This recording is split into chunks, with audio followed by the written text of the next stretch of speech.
does that even mean, Bowers Game Corner?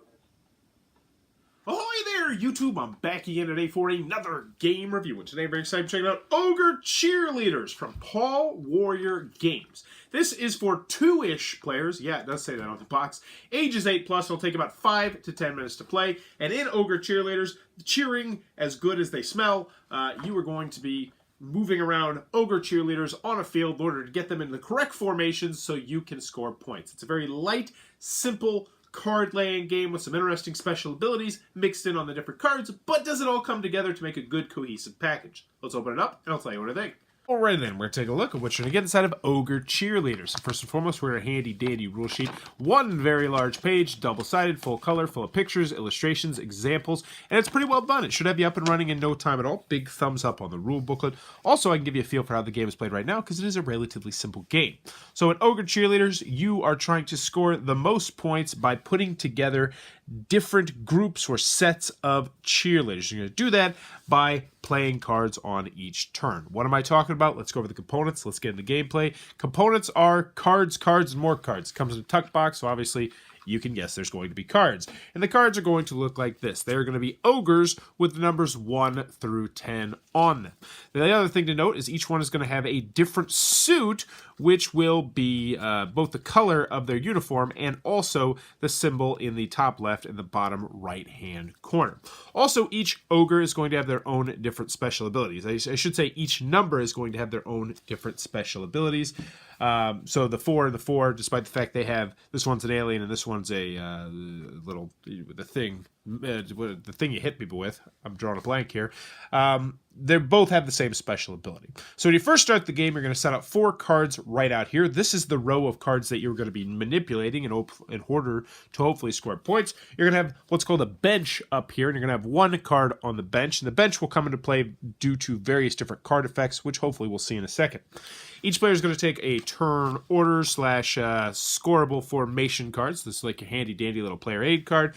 And the first player is going to get the first player card. You're going to go until you run out of cards in this deck, at which point you'll make sure everybody has the same number of turns and tally up your points. So let's talk about what you're going to do on your turn. It's really quite simple. Everyone's going to start with 4 cards at the beginning of the game. And on your turn, you're going to play 1 card onto the field and resolve all possible effects. When you play a card, you can play it either here or here. So you're going to play it on the left side or on the right side. Next, what you're going to do is you're going to score formations for any formations you have on the field, which is where the other handy-dandy player aid card comes into play. If you have 2 of the same point value, so right now we're lucky because we have 2 4s out here, so we're going to score that. At least 3 of the same symbol, so if we could somehow put a mallet in here, that would be great. Or a numerical sequence of at least 3, so 7, 8, 9, or 5, 4, 3. So either going forward or backwards, as long as you have 3 numbers in a row, you're going to score some points. So let's see what we have in our hand. So we have a 4, pick up any other card on the field and put it into your hand. We have bench any other card on the field. We have a 5, which is bench any other card on the field. Oh yeah, it's the same one as I mentioned.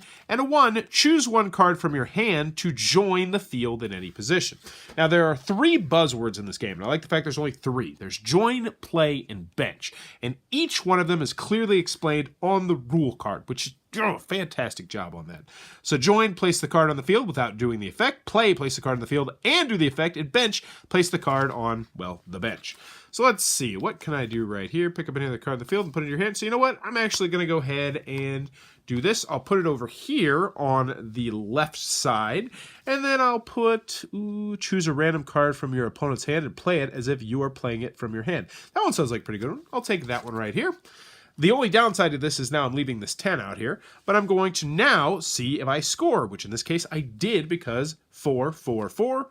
I would put all these into my scoring pile, and I will have 12 points at the end of the game. So the number on there is how many points you're going to get. So then, let's check it out. Draw phase, draw back up to 4 cards in your hand. I already have 4 cards in my hand, so my turn is over. So now the next player would go. Now say there's only 1 card here, which is a little bit of a bummer for them, but let's pretend that, oh, this is a perfect example. This is in their hand, so they might play this, oh man. So they play, like, I guess they'd play this 10, but it would bench the card next to this one and then bench the card on the opposite end of the field, which I think would mean both these would go to the bench, which is a good time to show you what happens when you clear out the field. So if you clear out the field, you draw 4 more cards to put out there and you get another turn. But you do not get to draw back up to 4. You skip that phase. So we got this out here now. Let's see if we can make some points out of it. It does not look like it. Choose 1 card from your hand to join the field in any position. Actually, could we do something with that? Yes, we could. This is perfect. So we're going to put, we'll see if we can string something together. So I got a plan right here. We're going to put this 1, boom.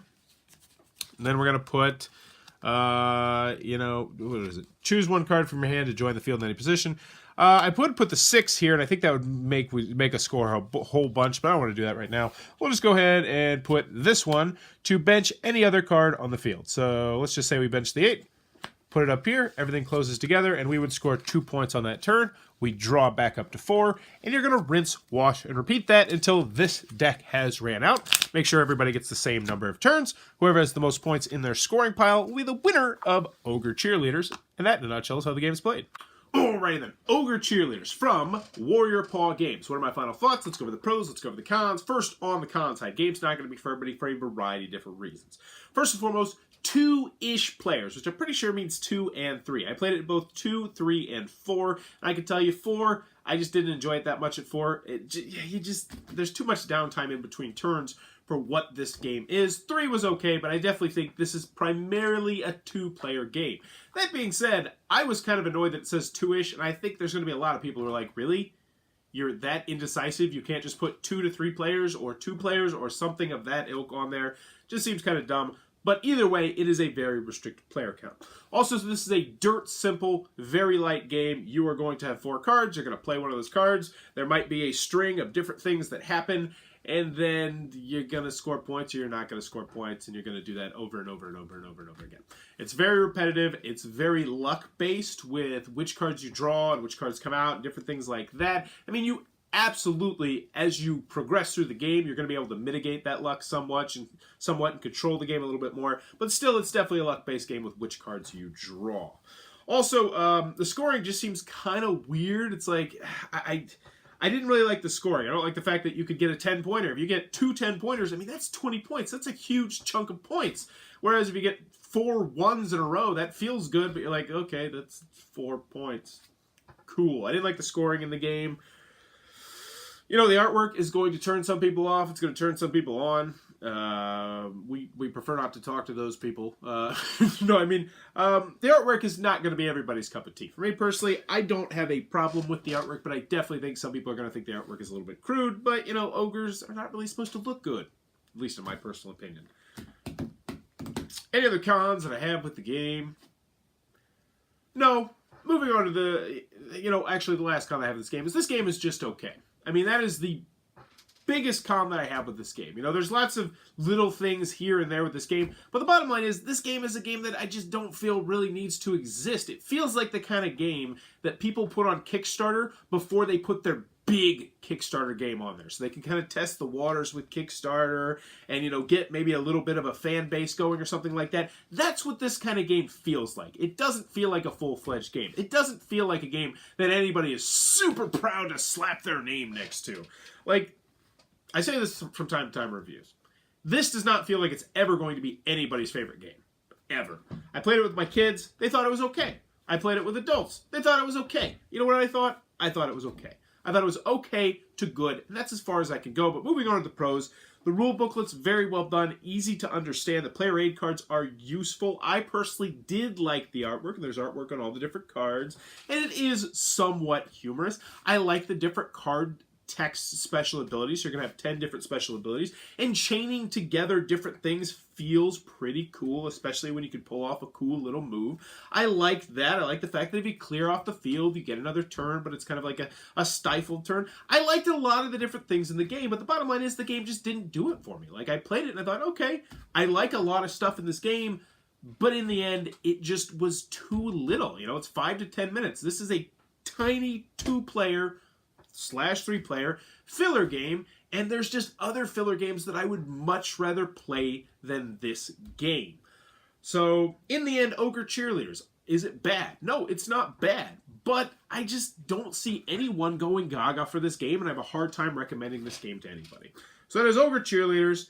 You know, there's other better tuck box games, I think. There's other better portable games. There's other better micro games that I enjoy more, both at 2 players, 3 players, and 4 players. So not one I can really recommend, but not a bad game, just an okay game that I have a feeling is probably going to get lost in time, like most hobby games do. If you enjoyed this review, please be sure to click on that subscribe button down below and in the comments below. Let me know. I want you to think. I want you to think real hard right now. And I want you to think of a friend from your past who you haven't thought about for a long time. And tell me what you think about with them. So for right now, mine is Matt Isaacs. Matt Isaacs. I haven't thought about him in quite some time. I'm pretty sure he's rich now of like cryptocurrency or something like that. But the one thing that really comes to my mind with Matt Isaacs is the fact that he actually got me in a lot of trouble because I brought a paintball gun into school, so I could trade him a paintball gun for an MP3 player. And then someone, I guess he bragged about how he had a paintball gun in his locker, then I got in trouble for that. Long story short, we ended up doing the trade outside of school, if I recall correctly, but I also got, I think, a couple days OSS for bringing a gun into school. But yeah, he had a lot of really good Madonna loaded on the MP3 player, though. I do remember that. I remember listening to her comeback album, the really good one that had that song from Austin Powers and Frozen, I think it was, or Cold, the one where, yeah, that's a really good CD. Let me know in the comments below. Think of a friend you have not thought of in a long time. Tell me a story about him, because I love reading that kind of stuff. And as always, thanks for your time, YouTube.